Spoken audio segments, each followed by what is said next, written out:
ഏറ്റവും പ്രധാനമാണ്. ഇതായിപ്പോൾ തന്ത്രി കണ്ഠര രാജീവരെ പുറത്തേക്ക് ഇറക്കുന്നതാണ് നമ്മൾ കാണുന്നത്. കൊല്ലം വിജിലൻസ് കോടതിയിൽ ഹാജരാക്കാൻ വേണ്ടി കൊണ്ടുപോവുകയാണ് റോഷിപാൽ. തീർച്ചയായും തിരുവനന്തപുരം ഈഞ്ചക്കലിലെ അന്വേഷണ സംഘത്തിന്റെ ഓഫീസിൽ നിന്നും ഈ നടപടിക്രമങ്ങൾ പൂർത്തിയാക്കിയപ്പോൾ തന്ത്രി രാജീവ് കണ്ഠരുമായി അന്വേഷണ സംഘം പുറത്തേക്ക് പോകും. അല്പസമയത്തിനകം തന്നെ രാജീവ് കണ്ഠരെ വൈദ്യ പരിശോധനയ്ക്ക് പുറത്തേക്ക് കൊണ്ടുപോകും. അതിന്റെ ദൃശ്യങ്ങളാണ് ഏറെ നേരമായി ഈ കസ്റ്റഡി അപേക്ഷ തയ്യാറാക്കിയ അന്വേഷണ സംഘം. കസ്റ്റഡി അപേക്ഷയും റിമാൻഡ് റിപ്പോർട്ടും തയ്യാറാക്കിയ അന്വേഷണ സംഘം ഇപ്പോൾ തന്ത്രി രാജീവ് കണ്ഠരുമായി ഇപ്പോൾ പുറത്തേക്ക് പോവുകയാണ്. ഇനി വൈദ്യ പരിശോധനയാണ്. വൈദ്യ പരിശോധനയ്ക്ക് ശേഷം തൊട്ടു പിന്നാലെ തന്നെ കൊല്ലത്തെ പ്രത്യേക വിജിലൻസ് കോടതിയിലേക്ക് രാജീവ് കണ്ഠർ ഹാജരാക്കും. ഏറ്റവും നിർണായക നീക്കമാണ്, ഏറ്റവും പ്രധാനപ്പെട്ട നീക്കമാണ്. ഈ ചുരുങ്ങിയ സമയത്തിനുള്ളിൽ ചോദ്യം ചെയ്യൽ രാജീവ് കണ്ഠർ നൽകിയ മൊഴി ഏറ്റവും പ്രധാനമാണ്. ഏതായാലും രാജീവ് കണ്ഠരെയും വഹിച്ചുള്ള വാഹനം അല്പസമയത്തിനകം തന്നെ അന്വേഷണ സംഘ തലവനായ SP ശശിധരൻ ഉൾപ്പെടെയുള്ള ഉദ്യോഗസ്ഥന്മാരുടെ ഇപ്പോൾ മെഡിക്കൽ വൈദ്യ പരിശോധനയ്ക്ക് വേണ്ടിയാണ് ഇപ്പോൾ കൊണ്ടുപോകുന്ന പോലീസിന്റെ സുരക്ഷയിൽ ഇപ്പോൾ തന്ത്രി രാജീവ് കണ്ഠർ പുറത്തേക്ക് കൊണ്ടുപോകും. അല്പസമയത്തിനകം തന്നെ തിരുവനന്തപുരത്തെ ജനറൽ ആശുപത്രിയിലാകും ഒരുപക്ഷെ വൈദ്യ പരിശോധന നടക്കുക. വൈദ്യ പരിശോധനയ്ക്ക് പിന്നാലെ നേരിട്ട് തന്നെ ഒരുപക്ഷെ കൊല്ലത്തെ വിജിലൻസ് കോടതിയിലേക്ക് കൊണ്ടുപോകാനാണ് സാധ്യത. ഏറ്റവും പ്രധാനപ്പെട്ട നീക്കങ്ങൾ ഇന്ന് നടന്നു. ഒരുപക്ഷെ വിശ്വാസികളെ ഞെട്ടിച്ച തരത്തിലുള്ള അറസ്റ്റാണ്. വിശ്വാസികളെ ഞെട്ടിക്കുന്ന തരത്തിൽ ഒരുപക്ഷെ തന്ത്രി കുടുംബത്തിലെ ഒരാൾ, അത് താഴ്മൺ കുടുംബത്തിലെ ഒരു പ്രധാനി, അത് തന്ത്രി രാജീവ് കണ്ഠർ ഈ തട്ടിപ്പിന്റെ ഭാഗമാകുമെന്നോ അതിന്റെ സൂത്രധാരനാകുമെന്നോ ഒരു തരത്തിലും വിശ്വാസികൾ പ്രതീക്ഷിച്ചില്ല. കേരളത്തെ ആകെ ഞെട്ടിച്ച ഈ ശബരിമലയിലെ സ്വർണ്ണക്കൊള്ളയുടെ അന്വേഷണം ഏറ്റവും പ്രധാനപ്പെട്ട വഴിത്തിരിവിലെത്തിയ നടപടിക്രമങ്ങൾ പൂർത്തിയാക്കിയത് അന്വേഷണ സംഘം ഇപ്പോൾ തന്ത്രിയുമായി SIT ടീം ഇപ്പോൾ ആശുപത്രിയിലേക്ക് നീങ്ങുകയാണ്.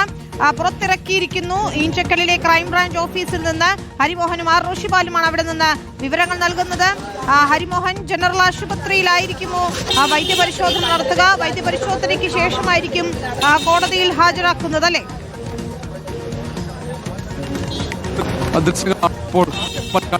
പ്രധാനപ്പെട്ട നീക്കങ്ങൾ, ഏറ്റവും നിർണായകമായ നീക്കങ്ങളാണ് ഇപ്പോൾ നടന്നത്. ഇനി ഏതായാലും ഇതിൽ ഏറ്റവും പ്രധാനമാകുന്നത് അന്വേഷണ സംഘത്തിന് നൽകിയ മൊഴികളാണ്. ആ മൊഴികൾ ഉൾപ്പെടെ വിശദമായി പരിശോധിച്ച ശേഷമാണ് മുൻ തന്ത്രിയുടെ അറസ്റ്റ് രേഖപ്പെടുത്തിയിരിക്കുന്നത്. തന്ത്രിയുടെ ബംഗളൂരു, ചെന്നൈ യാത്രകളിലുമൊക്കെ സംശയമുണ്ട്. മാത്രമല്ല ശബരിമലയിലെ തന്നെ ജീവനക്കാരുടെ മൊഴികൾ അതും തന്ത്രിക്ക് എതിരായിരുന്നു. പോറ്റിയെ ശബരിമലയിൽ ഇത്രയധികം വളരാൻ വിട്ടത് തന്ത്രിയാണ്. തന്ത്രിയുടെ മേലുള്ള സ്വാധീനം ഉപയോഗിച്ചാണ് ഉണ്ണികൃഷ്ണൻ പോറ്റി ഇത്രയും തട്ടിപ്പുകൾ ശബരിമലയിൽ സന്നിധാനത്ത് നടത്തിയതെന്ന് തന്നെയാണ് ജീവനക്കാർ ഉൾപ്പെടെ മൊഴി നൽകിയിരിക്കുന്നത്. മാത്രമല്ല മുൻ ദേവസ്വം ബോർഡ് പ്രസിഡന്റ് പത്മകുമാറിന്റെ മൊഴികളും തന്ത്രിക്കെതിരായിട്ടുണ്ട്. അതുകൊണ്ട് തന്നെയാണ് മുൻ തന്ത്രി കണ്ഠര രാജീവരുടെ അറസ്റ്റ് രേഖപ്പെടുത്തിയിരിക്കുന്നത്.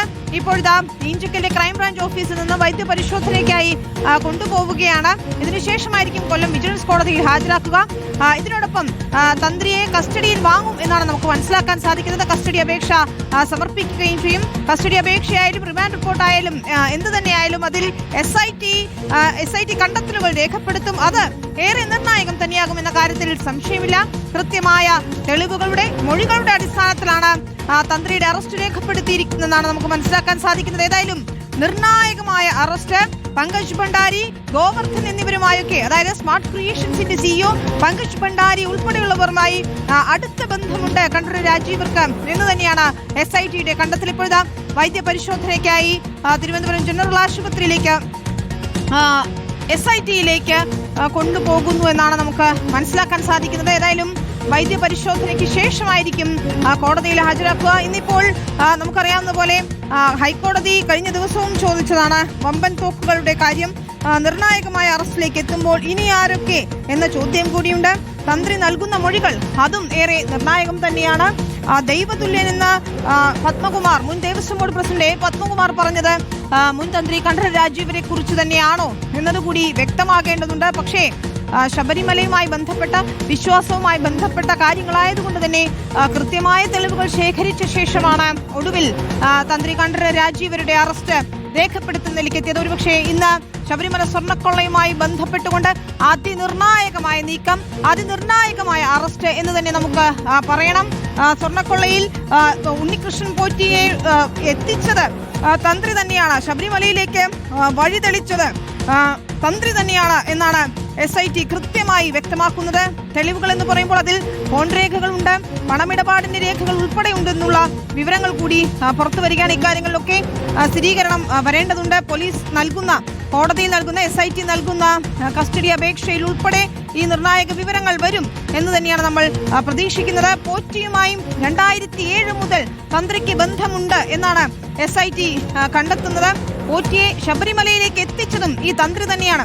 ബംഗളൂരുവിലെ പോറ്റി ജോലി ചെയ്തിരുന്ന ശ്രീരാംപുര ക്ഷേത്രത്തിൽ നിന്നുള്ള ബന്ധമാണ് തന്ത്രിയും പോറ്റിയും തമ്മിലുള്ളത്. സ്പോൺസറാക്കി നിയമിക്കാൻ എല്ലാ സഹായങ്ങളും സന്നിധാനത്ത് ചെയ്തു നൽകിയത് തന്ത്രിയാണ്. സ്വർണം പൂശാനുള്ള അനുജ്ഞ, അതായത് അനുവാദം നൽകിയതും എല്ലാം അറിഞ്ഞുകൊണ്ട് തന്നെയാണെന്നാണ് SIT വ്യക്തമാക്കുന്നത്.